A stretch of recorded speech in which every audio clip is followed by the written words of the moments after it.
Hey, welcome back. Before you toss another quarter back into the jar, take a closer look, because this Philadelphia quarter might be hiding a mint mistake worth a whole lot more than 25 cents. First coin. It sits in a coin jar somewhere in America right now, unnoticed, mistaken for pocket change, when in truth, it might be one of the most quietly explosive discoveries in modern numismatic history, the 1967 United States Washington quarter. This was a strange and pivotal year for American coinage, a moment when the United States Mint was scrambling to solve a national coin shortage so severe that vending machines jammed, banks rationed change, and the government made the controversial decision to strip mint marks from every coin produced between 1965 and 1967.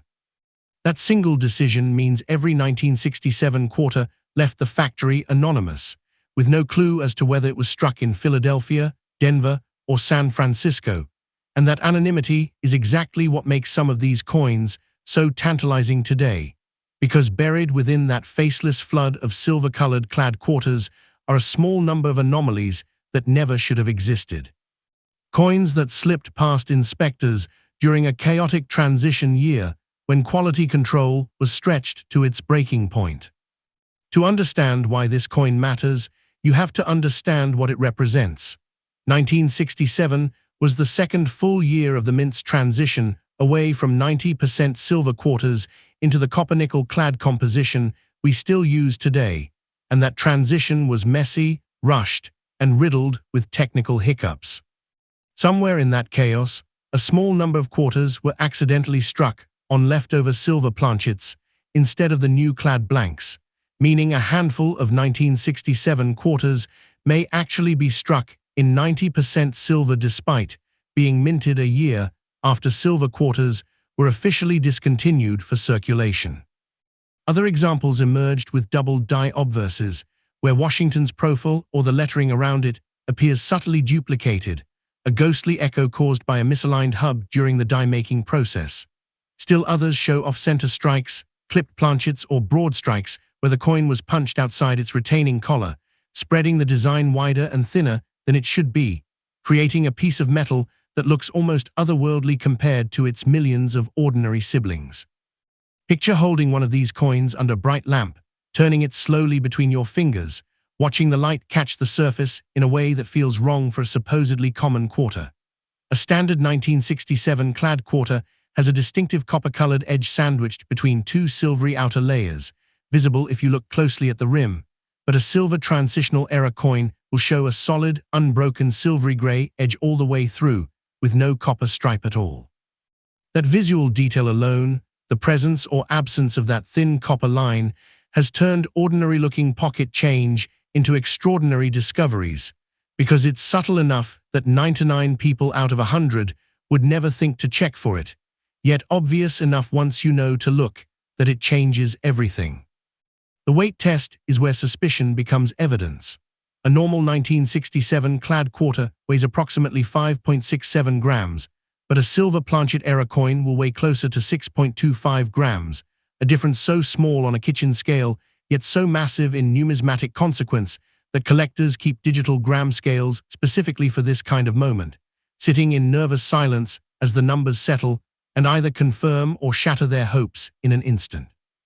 Add to that the way doubling manifests, not as a blurry photocopy, but as crisp, separated lines in the lettering of Liberty, In God We Trust, or the motto on the reverse, and you start to see how these details, invisible to a casual glance, become the entire difference between a quarter worth 25 cents and a quarter worth a life-changing sum of money. This is where the emotional weight of the hobby becomes impossible to ignore, because coin collecting at its core is a story about hidden potential, about the idea that history and fortune can be sitting in a drawer, a piggy bank, or the bottom of an old coffee can in your garage. For some families, discovering a genuine era coin from 1967 has felt like a down payment on a house materializing out of nowhere, an unexpected inheritance disguised as spare change. For others, it has felt like winning a lottery ticket they never bought, a jolt of adrenaline followed by disbelief, then joy, as an ordinary Tuesday turns into the day everything changed. That's the magic driving collectors to sort through rolls of quarters by the hundreds, chasing the dream that somewhere in that pile is a coin worth more than most people make in months. And the market has, at times, rewarded that dream generously, though always unevenly and never with guarantees. Minor variations, like slight doubling or small planchet irregularities, have sold in the range of $2,500 to $3,500 to dedicated collectors building specialized error sets. More notable examples, particularly those with clearer doubled dies or unusual strike characteristics, have reportedly reached around $9,000 in select auctions, while high-grade coins in exceptional mint state condition have fetched closer to $5,000 simply due to their pristine preservation. Unusual mint anomalies, like off-center strikes or clipped planchets, have been valued around $6,000, and rarer collector pieces combining multiple error types have approached $7,500. Exceptionally preserved or uncommon coins have occasionally reached $8,000, while unusual finds paired with strong documented provenance and collector demand have climbed to $8,500. In the rarest, most extraordinary cases, especially confirmed silver transitional errors with pristine surfaces, values have been reported as high as $9,000, though every one of these figures is illustrative, reflecting patterns seen in the hobby rather than promises of what any individual coin will bring. If any of this has your attention lingering on that jar of quarters in your closet, the responsible next step isn't to assume you've struck gold, but to examine carefully and methodically.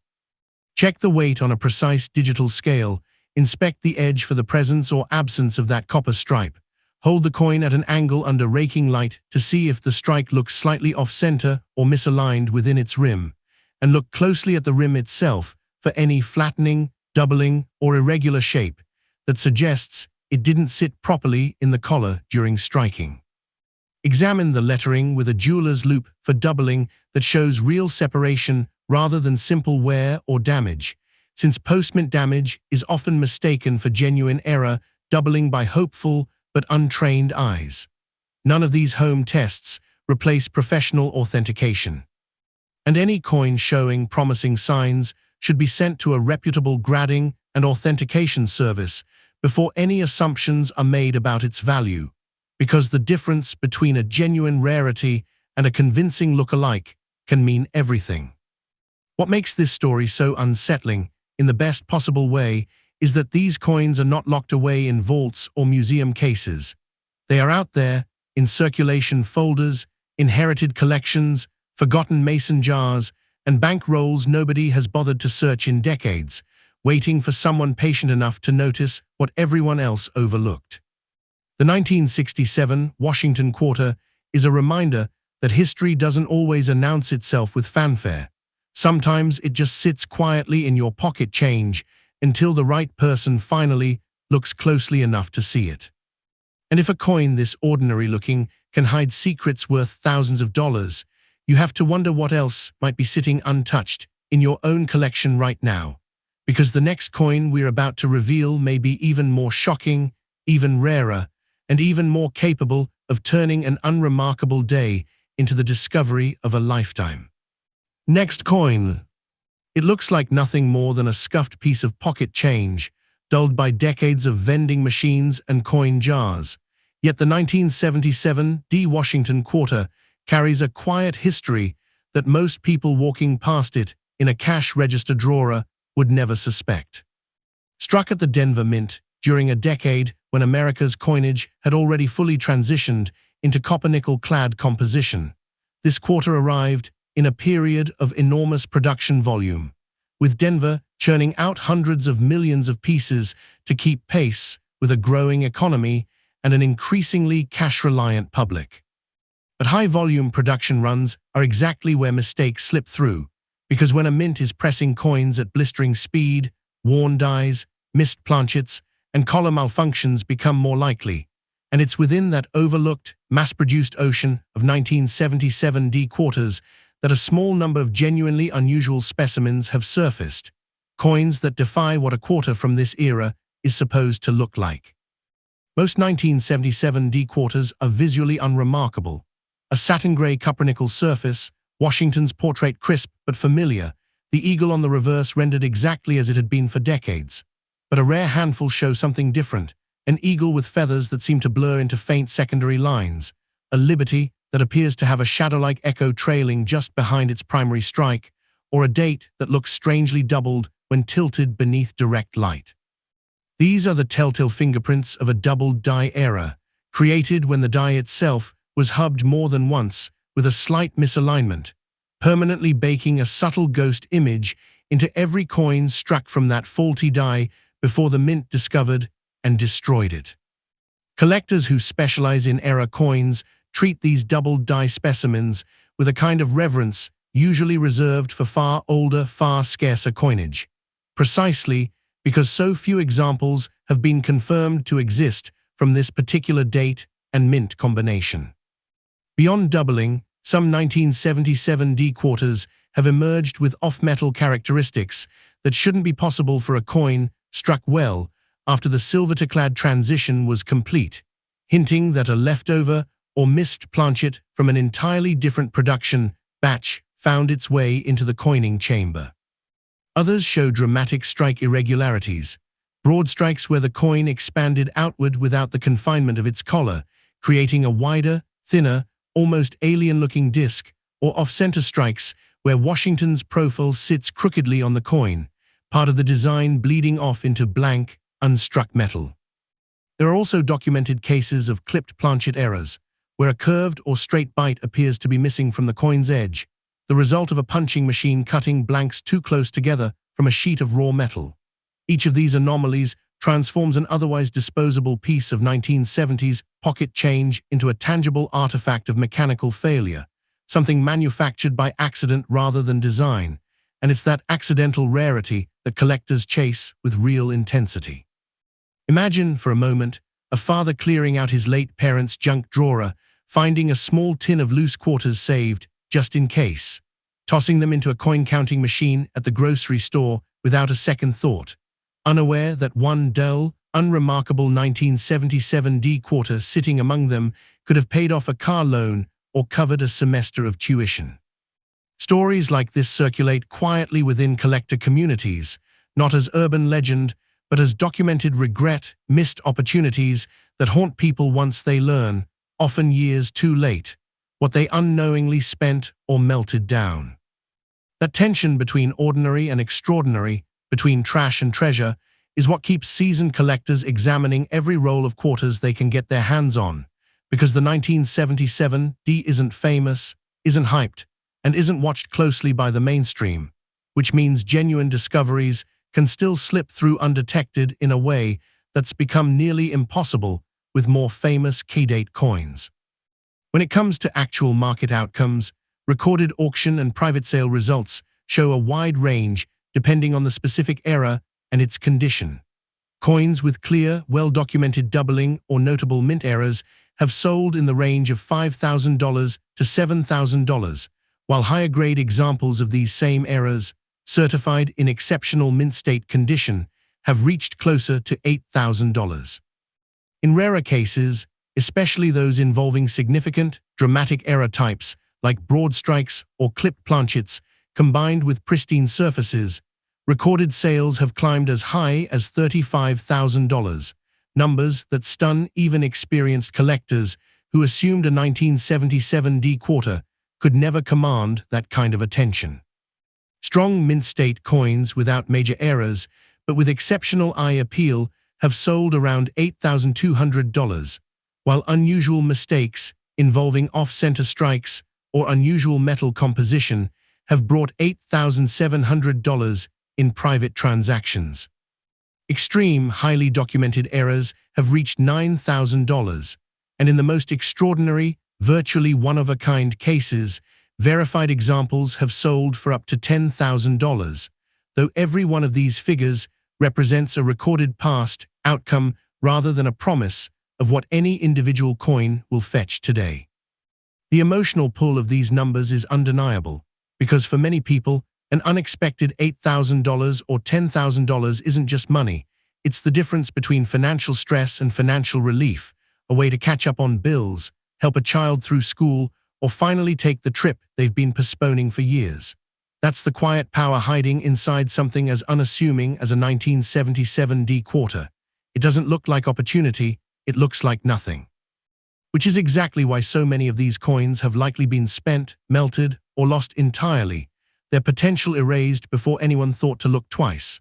It's a strange kind of loss, invisible and silent, happening in cash registers and coin jars across the country every single day, without headlines or fanfare, simply because most people have no reason to suspect that a common date quarter from the late 1970s could be worth anything beyond its face value. If you want to check your own coins responsibly, start with a precise digital scale, since a standard 1977 D quarter should weigh close to 5.67 grams, and any meaningful deviation from that number is worth investigating further rather than dismissing. Examine the edge closely for its metal color and consistency. Look at the coin under strong, angled light to assess whether the strike appears centered or shifted. Check the rim for any signs of expansion, flattening, or irregular shape that suggests a broad strike or collar failure, and use a jeweler's loupe to inspect the lettering and date for genuine doubling, which will show distinct, separated lines rather than the soft blur typical of ordinary wear. None of these steps should lead directly to a hasty sale, no matter how promising the signs look, because only a professional third-party grading and authentication service can confirm whether a coin is a genuine mint error or simply post-mint damage that mimics one, and that confirmation is the only thing standing between assumption and verified value. What makes coins like this so unsettling, in the most captivating way, is how quietly they hide in plain sight, indistinguishable from 100 million identical-looking quarters, until someone finally stops, looks closer, and asks the right questions. And that single act of curiosity is often the only thing separating an ordinary coin jar from a genuinely life-changing discovery. Last coin. It looks like the most forgettable coin imaginable, a 1985 Philadelphia quarter, dulled by pocket lint and cash register trays, the kind of coin most people wouldn't even bend down to pick up off a sidewalk. Yet buried within that unremarkable mintage is a story most collectors have never fully appreciated. The mid-1980s were a strange, transitional stretch for American coinage, a period when the mint was focused heavily on commemorative production, with attention and resources increasingly funneled towards special issues rather than everyday circulation strikes, and that shift in institutional focus meant quality control on standard-issue quarters occasionally slipped through the cracks. Philadelphia, producing without a mint mark's usual scrutiny, drawing extra attention, quietly pressed out hundreds of millions of quarters that year, and it's precisely within that flood of routine, uninspected production that a small number of genuine anomalies managed to survive undetected, coins that should have been caught and melted, but instead made their way into circulation completely unnoticed. At first glance, a 1985 Philadelphia quarter looks exactly like every other clad quarter from that decade. A dull silvery gray field, Washington's profile rendered in the same familiar lines used for generations, the eagle on the reverse perched, with its wings spread in unremarkable symmetry. But a small subset of these coins reveal something stranger under close inspection, an eagle whose wingtip feathers appear to split into faint parallel lines, a date that seems to hover with a shadowed twin just behind it, or lettering along the rim that looks subtly thickened, almost bruised, as though struck twice in rapid succession with a barely perceptible shift between impressions. These characteristics point to a double die error, born when the die itself was created with a slight misalignment during the hubbing process, permanently embedding that ghostly duplication into every coin struck before the flawed die was pulled from service. And collectors who specialize in this era treat confirmed examples with real seriousness, since so few have been documented compared to more famous double dies from other decades. Some 1985 Philadelphia quarters have surfaced with far more dramatic problems than simple doubling, including strike irregularities, where the coin appears to have been struck outside its retaining collar entirely, spreading the design wider than normal and leaving the rim flat, thin, and strangely fragile-looking compared to a standard coin.